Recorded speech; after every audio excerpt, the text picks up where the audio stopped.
the Republic of South Sudan, Your Excellencies, the Vice Presidents, Right Honorable Speaker of the National Assembly, Right Honorable Speaker of the Council of States, the Right Honorable Chief Justice, Honorable Presidential Advisors, Honorable Ministers, Governors, distinguished guests, ladies and gentlemen. Today's launching of the national consultative process with the aim to draft legislation for establishment of the Commission for Truth, Reconciliation and Healing is an important moment in our country in the quest for justice and reconciliation. This milestone event should have been done within 3 months of the establishment of the article, not only for this commission, but also for the hybrid court of South Sudan and the Compensation and Reparation Authority. These 3 transitional justice mechanisms are interconnected. They are expected to independently promote the common objective of facilitating truth, reconciliation, and healing, administer access to justice, compensation and reparation, respectively, in South Sudan. The Commission for Truth, Reconciliation and Healing is recognized as a critical part of peace-building process,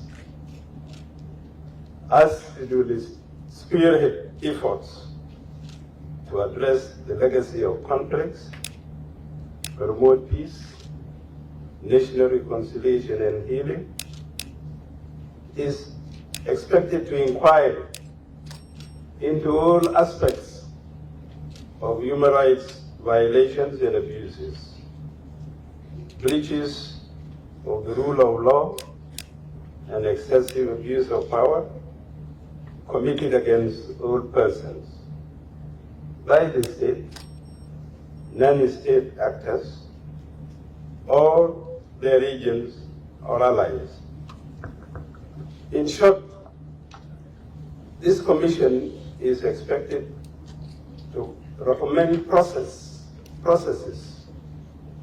for full enjoyment by victims of the right to remedy, including by suggesting measures for reparations and compensation, which means its work will feed into the other 2 mechanisms: the hybrid court for South Sudan, the Compensation and Reparation Authority. In this, I'm hoping that the Ministry and the Minister of Justice and Constitutional Affairs and his team will expedite the process of drafting the other legislations for the other 2 transitional justices mechanism, so that justice can be dispensed in our country. By the way, the establishment of these mechanisms deters perpetrators from violating human rights. Last week, or more than a week, our president declassified documents. I think for the purpose of this commission, there are also documents which this commission will use. The report of the African Union, popularly called the Abu Sanja report on human rights abuses in South Sudan. The several UN reports will also feed into the work of this commission. But more importantly, the views of our people, of which this technical committee was formed. The views of our people, I have confidence in the ministry and in the technical committee. They will listen to them, expressing their views, whether they are victims or even if they are not. This is important because, as I said, the legislation for the establishment of this commission will depend on what they will get. So I believe this commission shall be so busy once it is established. I also want to inform the Commission and the Ministry that the agreement which was signed 3 days ago will help the work of this Commission, because unification of forces, graduation of forces, ushers in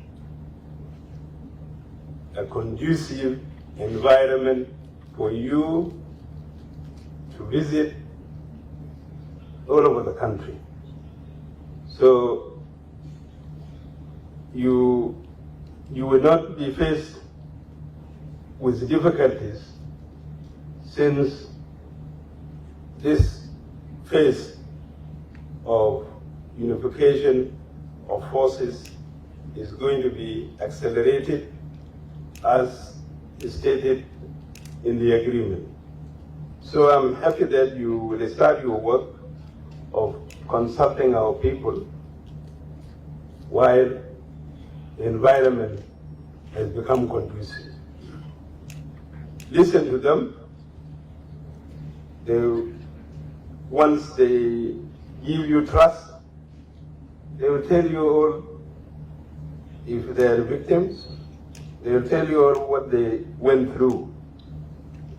If they are not, they will also tell you what they expect of this state to be. So I'm happy that you will start your work under a new environment. In conclusion, I want to commend the Minister of Justice and Constitutional Affairs and his team in the ministry for this excellent work that they have done and they are continuing to do.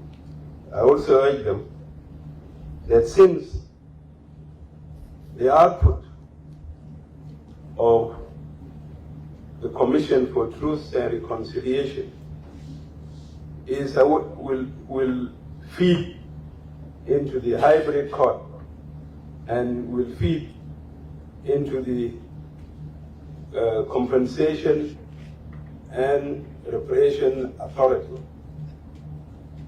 It's important now that we start the process of working on this legislation. For the hybrid court, the ball is being thrown when you speak to AU the AU says they're waiting for us to do the legislation. While we here in the ministry is waiting for the guidelines so that the legislation would be done. I wish the ambassador, Professor Jerome, was here in this launch, because part of the work is to be done by the AU, so that we wrap this chapter up and we move forward within this remaining time of the 10 months. In my consultation with the minister, he believes by June we can do many things. We can do all this within 2 months. And I want to call on the international community to support us, particularly in funding the committees that will be working in these mechanisms. We still have difficulties supporting them. The minister mentioned it, but we need that support so that we can really move forward in the shortest possible time remaining.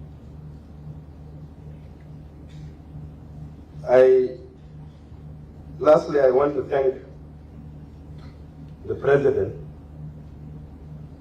for supporting this process, because this is an important process